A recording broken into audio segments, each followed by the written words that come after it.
Should he stay or should he go?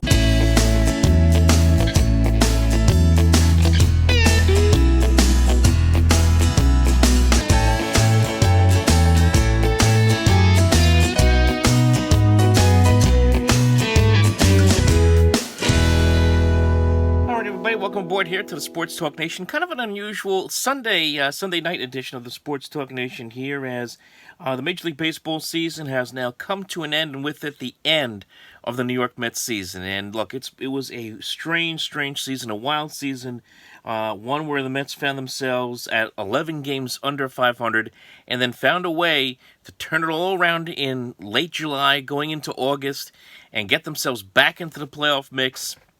And pull themselves even to within 2 or 3 games of the second wild card. As you all know, they came up short. Ended up finishing the year with 86 wins.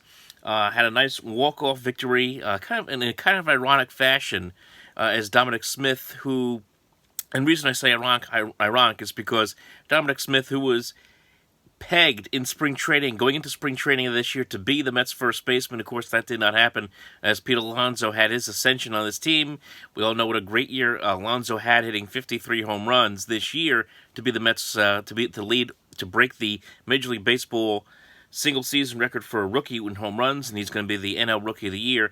But for Dominic Smith, who was kind of put on the back burner, ended up having an injury this year, kind of nice to see him go ahead and get the game-winning home run as the Mets walk it off to end their season. But now the big question is, what are they going to do going into the offseason? And that, of course, has to deal with the manager, the general manager. What are the Mets going to do as far as their front office is concerned? What are they going to do in the dugout is the biggest question of all. There were a number of moves that were made even today. We saw that the Pirates let go of Clint Hurdle. The Cubs have let go of Joe Madden, who won a World Series for that team a couple of years ago. They agreed to part ways. We know the Padres are looking for a manager now as they let go of Andy Green. Bruce Bochy is retired. He's leaving the Giants. We knew that going into the season, for that matter, that there was going to be a vacancy with the San Francisco Giants.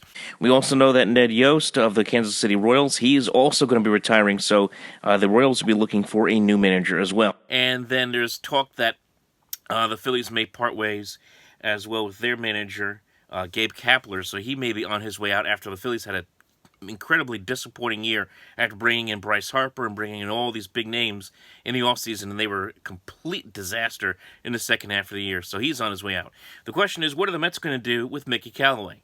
And it has been assumed really from the beginning of the season that Mickey Callaway was going to be on his way out the door. And we sat here in June, we sat here in May, when the Mets were swept by the Miami Marlins, and the talk was that they were going to let go of Callaway then. Didn't happen. The Mets decided to keep Callaway around. Then we got into June, and they had that horrible series in Chicago against the Cubs. Callaway had that altercation with the Newsday reporter.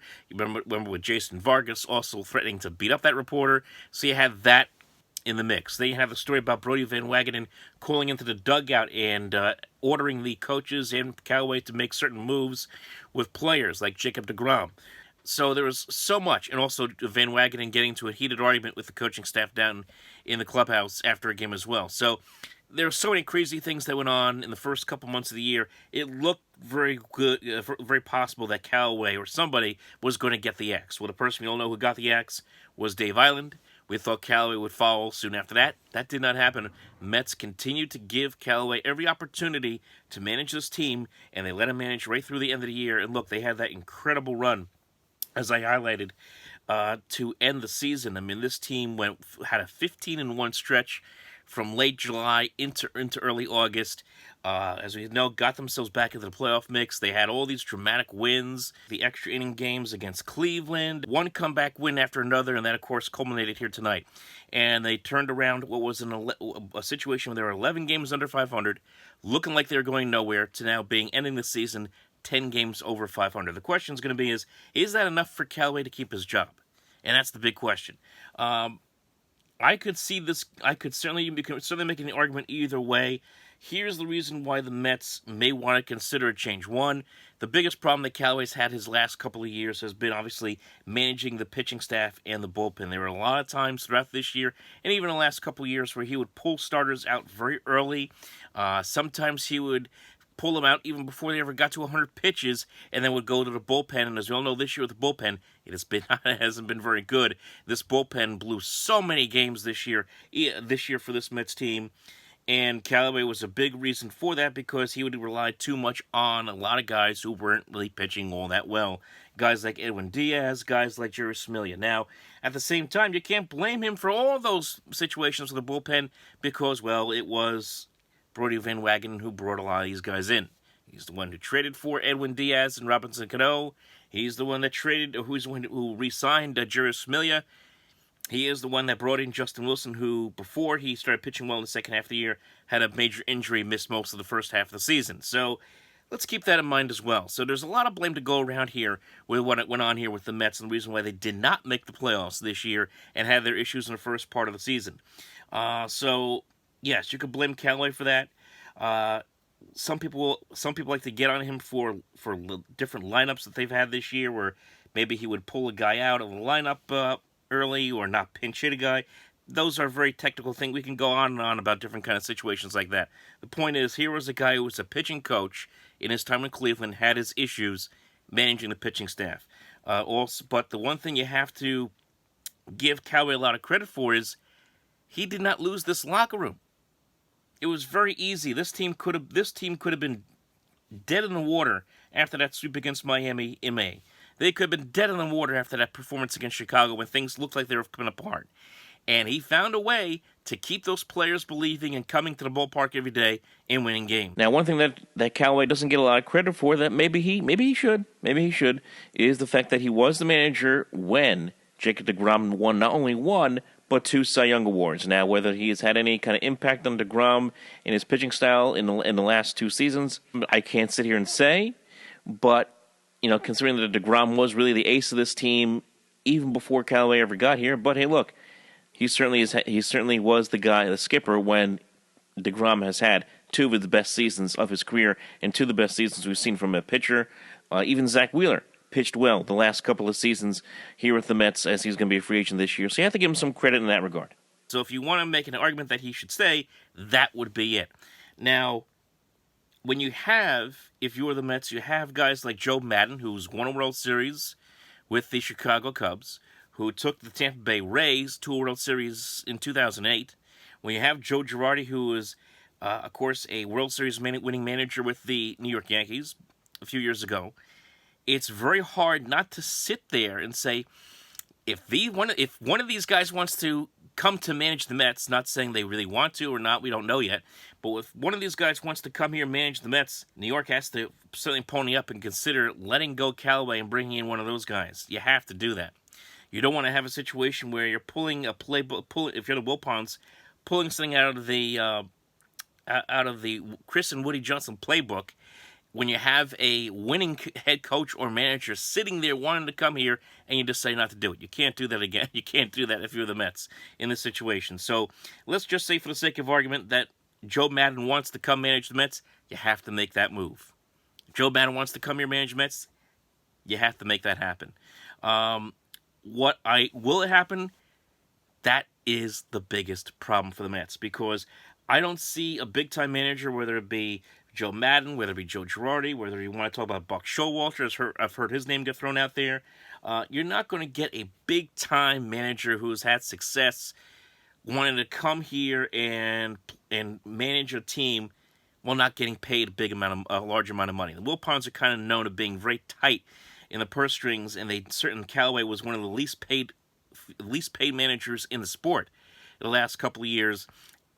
I can't see the Mets going out there and pulling up, $4 or $5, $6 million a year for a manager. I just don't see that happening, and I certainly don't see a situation where let's say you have a Girardi or a Madden or a Showalter taking instructions from someone like Brodie Van Wagenen, who is basically still a novice at the general manager position.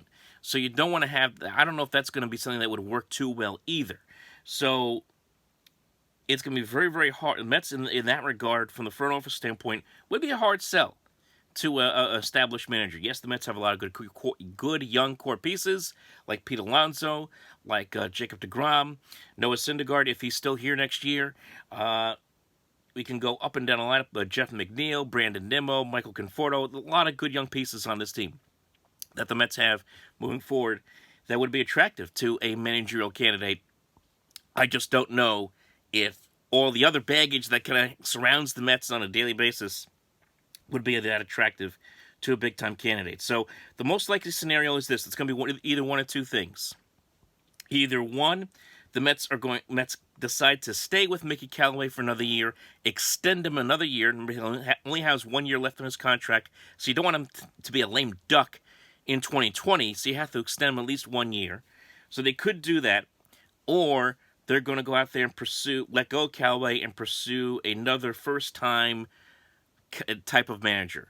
They could go out there and pursue someone like a Joe Espada, who is the Houston Astros bench coach, a guy who has been linked to the job a lot here in the last week or so because of his connections with Van Wagenen, because Van Wagenen is friends with the Houston Astros current manager, A.J. Hinch. The two of them went to Stanford many, many years ago. So there's that connection. So you could see a scenario with someone like a Joe Espada, who has not managed a single game in the major leagues before, coming to the New York Mets. That's very possible, too. And also being a guy who would be kind of a yes man, would listen to the analytics department and do all these other things that you see a lot of these young managers doing in baseball nowadays. So that is where the Mets are now.